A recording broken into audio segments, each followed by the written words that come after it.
Selon l'Institut pour l'étude de la guerre, la Russie a probablement épuisé ses forces de réserve prêtes au combat, obligeant ainsi le commandement militaire à rassembler des soldats de différentes unités. De son côté, le ministère britannique de la Défense estime que la Russie a perdu environ un tiers de ses troupes sur le front ukrainien. Par ailleurs, selon le gouverneur de la région de Kharkiv, dans le nord-est de l'Ukraine, les troupes ukrainiennes qui contre-attaquent dans cette zone ont atteint la frontière russe. Le ministère ukrainien de la Défense a publié une vidéo montrant un certain nombre de soldats d'une brigade de défense territoriale à un endroit non spécifié de la frontière. À l'est, à présent, les forces russes ont probablement abandonné l'objectif de réaliser un encerclement à grande échelle des unités ukrainiennes depuis la ville de Donetsk jusqu'à Izium.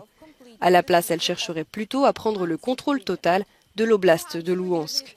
Le gouvernement militaire russe a probablement réalisé qu'il ne serait pas en mesure de s'emparer de la région de Donetsk, mais il pense avoir la capacité d'atteindre les frontières administratives de l'oblast de Louhansk. Des observations qui sont conformes avec l'analyse faite par l'Institut pour l'étude de la guerre. Le commandement militaire russe va probablement donner la priorité à la bataille de Sévrodonetsk.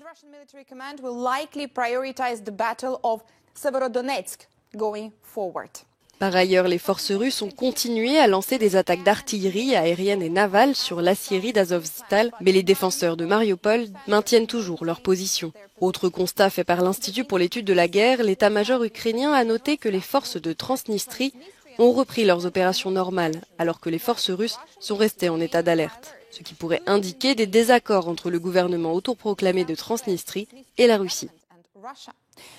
Enfin, un autre territoire qui partage sa frontière avec l'Ukraine, le Bélarus, selon le ministre de la Défense britannique, le président bélarusse Alexandre Loukachenko chercherait le juste équilibre entre son soutien à l'opération russe en Ukraine et son souhait d'éviter une participation militaire directe avec le risque de sanctions occidentales, de représailles ukrainiennes et d'un éventuel mécontentement de l'armée bélarusse.